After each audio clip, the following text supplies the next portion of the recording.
E aí pessoal, tudo bem? Meu nome é Matheus Bressanin, sou professor aqui de Penal e Processo Penal no Triante. E agora a gente vai iniciar um novo curso, tá? A gente vai abordar um tema pertinente à teoria geral do delito, tá? Mais especificamente vamos falar da teoria do erro. Nessa aula traremos as introduções sobre o assunto. Vamos lá! A teoria do erro, então, pessoal, ela vai tratar de institutos penais que se relacionam, que tem a ver com o erro na hora de praticar o crime. Então, o agente, muitas vezes, ele pratica aquele crime com uma realidade na sua cabeça que não é a mesma realidade do mundo fático, tudo bem? Então, o agente ele vai supor algumas premissas que, na verdade, são falsas. Então, a gente vai analisar como ficará o julgamento penal de uma pessoa que comete um crime com um erro, com um pensamento ali equivocado sobre a realidade que o cerca, tá? Então vamos lá para a definição doutrinária aqui do nosso lado. A teoria do erro tratará dos institutos penais relacionados aos possíveis erros, equívocos penais que o agente pode cometer quando está praticando uma conduta penalmente relevante. Então a gente vai ver que o erro ele pode influenciar na constituição de um crime. Ele pode influenciar nos três aspectos do crime, da tipicidade ou da ilicitude, ou muitas vezes da culpabilidade, pessoal. Então, vamos seguindo, hein? Alguns exemplos para vocês aqui, ó, sobre erros, para você entender qual vai ser nossa abordagem nesse curso. Exemplo número 1. Ao se retirar de uma sala, o indivíduo A leva consigo uma bolsa alheia, que acreditava ser sua. Então, ali na sala de aula, por exemplo, o indivíduo A, ele vê a sua bolsa e ele vê uma bolsa muito parecida com a sua e ali na distração leva a bolsa para casa, pessoal. Então, vamos pensar aqui comigo. Ele praticou uma conduta típica. Ele subtraiu coisa alheia móvel, né, pessoal? Concorda comigo? Aquela bolsa, apesar de parecer com a sua bolsa, não era da sua propriedade. Então, nesse caso, ele agiu em erro. Um erro essencial sobre um elemento do tipo. Ou seja, o tipo penal seria o furto, né? Como a gente pode lembrar, o furto tem a ver com a proteção ao patrimônio. E ele, com a sua confusão, e foi lá e subtraiu uma coisa alheia, acreditando que era dele, não tinha maldade. Então, nesse caso, o dolo ele não deve ser reprovado no âmbito penal.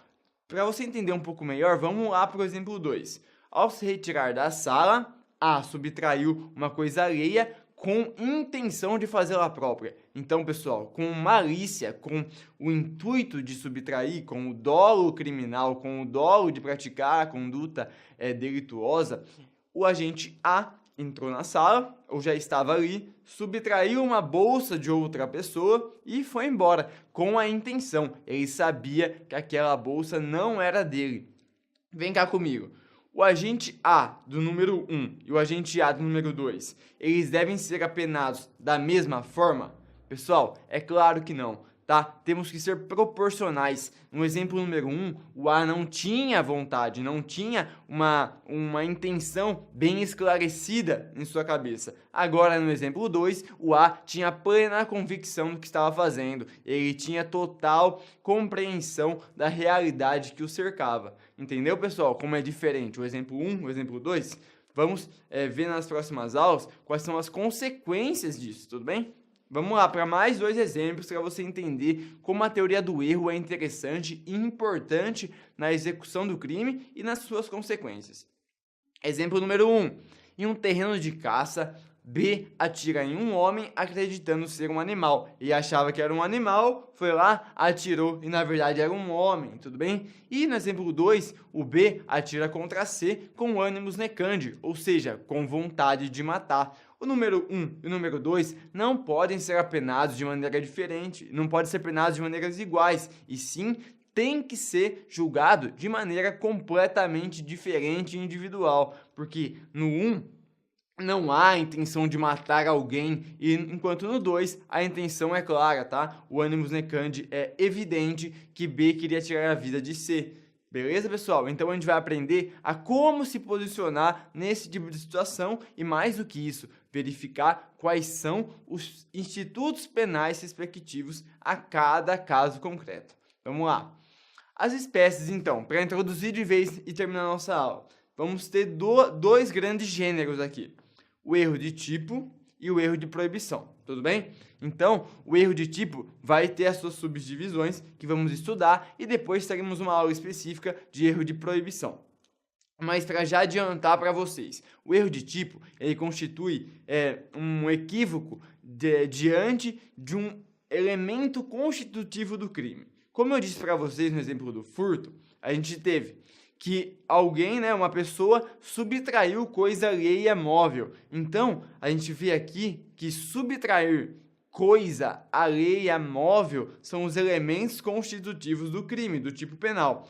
Ou seja, tem que haver subtração, tem que ser de alguma coisa, tá? Não pode ser uma pessoa subtraída.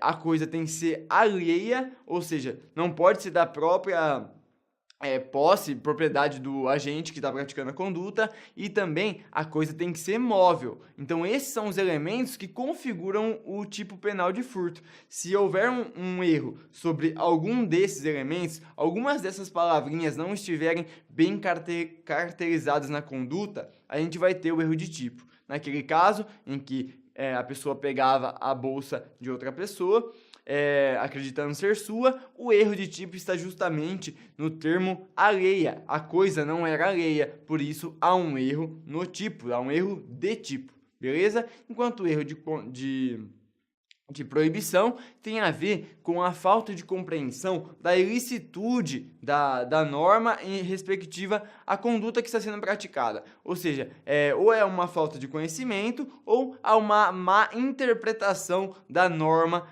pelo agente que pratica a conduta. Beleza? Então, vamos com calma que na próxima aula a gente começa o erro de tipo, as suas espécies e depois a gente fecha com o erro de proibição e a gente vai verificar na última aula como isso é cobrado em concursos na OAB e tudo mais. Até lá!